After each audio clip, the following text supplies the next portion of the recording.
Joining me right now is the ranking member of the House Intelligence Committee, Republican Congressman from California, Member Nunes, joins us from the World Ag Expo in California this morning. Congressman Nunes was one of the first to cast doubt on the Russian collusion narrative. He has been working 2 years to uncover and expose it. He recently penned an op-ed in the Washington Examiner titled "The Russian Collusion Hoax Meets an Unbelievable End." And Congressman, it's always a pleasure to see you. Thank you so much for being here. Thank you. Great to be with you again. Look, this is the first time you and I are talking on this program. I spoke with you last week, I know, on Mornings with Maria on the Fox Business Network. But this is the first time we're talking after the conclusion of the no collusion from the special counsel and from the AG. Congratulations. You ought to be taking a victory lap here, Congressman. You've been trying to expose all of this for the last 2 years, coming on this program every several weeks to talk about it. How you doing after this? I'm doing well, and I just want to thank you also for your show, because you're one of the few shows that actually let members of Congress and others come on and actually get into the meat of the details. So I would say that your investigative journalism has been great on this, Maria, and there's still more work to do. And, you know, there's no really time for victory laps because, you know, people have to be held accountable for this nonsense. That's absolutely right. And that's what our viewers want to know. Where is the accountability? You wrote this op-ed in the Washington Examiner, "The Russian Collusion Hoax Meets Unbelievable End," where you really laid out exactly how this started and how the Clinton campaign paid for a dirty dossier, which was then penetrated throughout our government, throughout the media, to keep this narrative alive and put a cloud under a duly elected president for 2 years. Yeah, and I would also say this is kind of a strange situation where you have McCarthyism, like new McCarthyism, that merged with Watergate wannabes. So you had unbelievable leaks that occurred across all levels of our government. You had all sorts of reporters. 90% of the press essentially was in on this. It started by dirtying up a presidential candidate, and then it went on to dirtying up a president. And you had a bunch of, I think, people within FBI, DOJ, we don't know exactly where, but they're like the wannabe, the next Deep Throat, the person who's leaking classified information for the betterment of all society. But in this case, it just got completely out of hand, and we've had unbelievable disclosures of classified information. And this is why we've been working so hard for 2.5 years, waiting for a real Attorney General, which we have now, an Attorney General Barr. A grown-up is finally in the room, and which is why we're prepared to do a lot of cleanup here. Let's talk about that cleanup and what comes next, because we want to get into where the law was broken. You are going to come out with a list of referrals, and you told me you are ready to hand this over to the AG this upcoming week. What can you tell us about this list of referrals and about the referral of criminal conduct that you are about to release, sir? So we've been working on this for 2.5 years, compiling information, right, as we've continued this investigation. We couldn't really send these criminal referrals over without an Attorney General in place. So we're prepared this week to notify the Attorney General that we're prepared to send those referrals over and brief him if he wishes to be briefed. We think they're pretty clear. But as of right now, this may not be all of them, but this cleans up quite a bit. We have 8 referrals that we're prepared to send over to the Attorney General this week. All right, so you've got 8 referrals that you're going to send over to the AG this week. Go through those referrals. These are criminal referrals. 2 of them I know are about conspiracy. What can you tell us? Tell us as much as you can in terms of breaking this news this morning that you are prepared to send over 8 criminal referrals next week. What are they, Congressman? So I would say that, first of all of these are classified or sensitive, and so because a lot of them could contain sensitive or classified information. 5 of them are what I would call straight-up referrals, so just referrals that name someone and name the specific crimes. Those crimes are lying to Congress, misleading Congress, leaking classified information. So 5 of them are those types. There are 3 that I think are more complicated. So you mentioned conspiracy. So the question on conspiracy is what, there's the conspiracy statute, and then what do they need to look at under that statute? So on the first one is FISA abuse and other matters. We believe there was a conspiracy to lie to the FISA court, mislead the FISA court by numerous individuals that all need to be investigated and looked at, and we believe the statute is the conspiracy statute. The second conspiracy one is involving manipulation of intelligence. That also could ensnarl many Americans. And so that's kind of the second one. As you know, we've had a lot of concerns with the way intelligence was used. So that would be kind of the two conspiracy recommendations, referrals that we're making. The third is what I would call a global leak referral. So there are about a dozen highly sensitive, classified information leaks that were given to only a few reporters over the last 2.5+ years. So, we don't know if there's actually been any leak investigations that have been opened, but we do believe that we've got pretty good information and a pretty good idea of who could be behind these leaks. It doesn't mean we know all the people that are behind the leaks, because when you read these, a lot of these, they're always anonymous sources, and they always say something to the effect of current and former senior officials. So we think we've got a pretty good idea of who some of the sources are behind these leaks. We don't know if the Department of Justice has been looking at these, but there's just been unprecedented things have happened, and I'll just close with this. You had conversations with the President of the United States and the Prime Minister of Australia leak.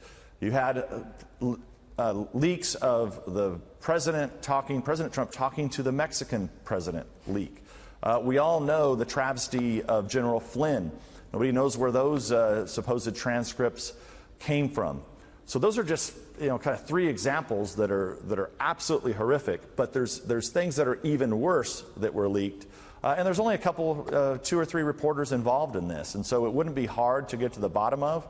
But you've got to. So we're prepared to make those 8 referrals this week. So the 2 on conspiracy, the 1 on global leaks, and then 5 that are more specific on lying, leaking, and misleading Congress. Explain to our audience what criminal referral means, because we've been talking about this as well for 2 years, and our audience wants to know where the accountability is. We already know that there was a criminal referral to Andrew McCabe, the number 2 guy at the FBI. So where does that stand? What does that mean that he was criminally referred? He's out on a book tour. So, viewers are saying, well, okay, he was criminally referred, but he's still on his book tour. So what does that really mean for accountability?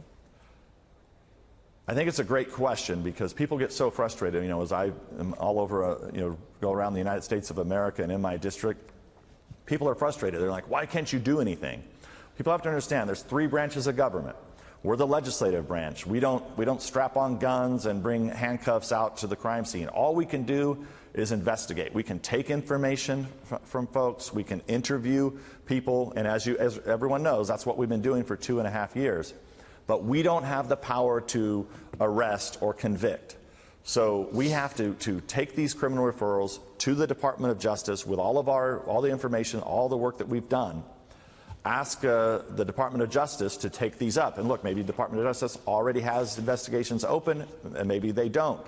But they are the investigative arm. Now, it gets more complicated because you have the top officials in the Department of Justice and the FBI that are likely involved in the referrals that we're going to make. So with that said, this is why it's so sensitive, why we want to give this directly to the Attorney General and let him decide how to take these referrals.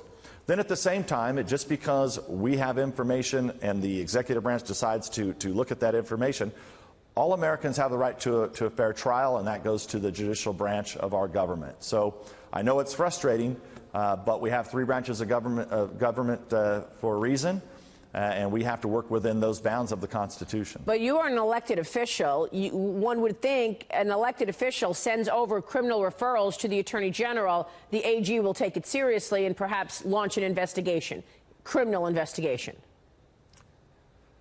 Yeah, I think it's impossible to ignore.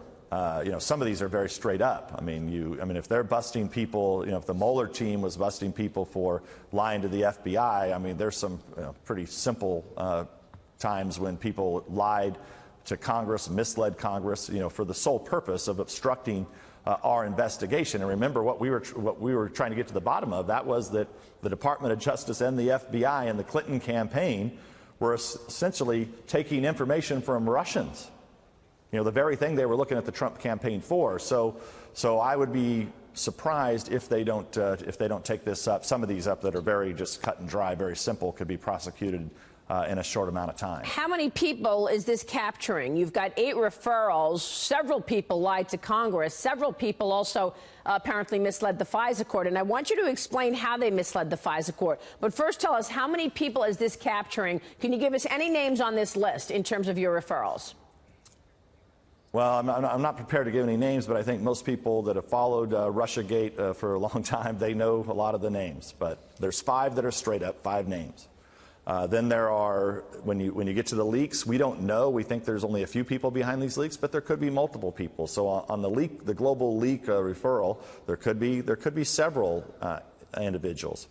When you look at the conspiracy, I mean, that could get up to a dozen, 2 dozen people. So, you know, for example, we don't know all the people that are involved. Look, we know Strzok and Page, and we know their involvement because they've been interviewed.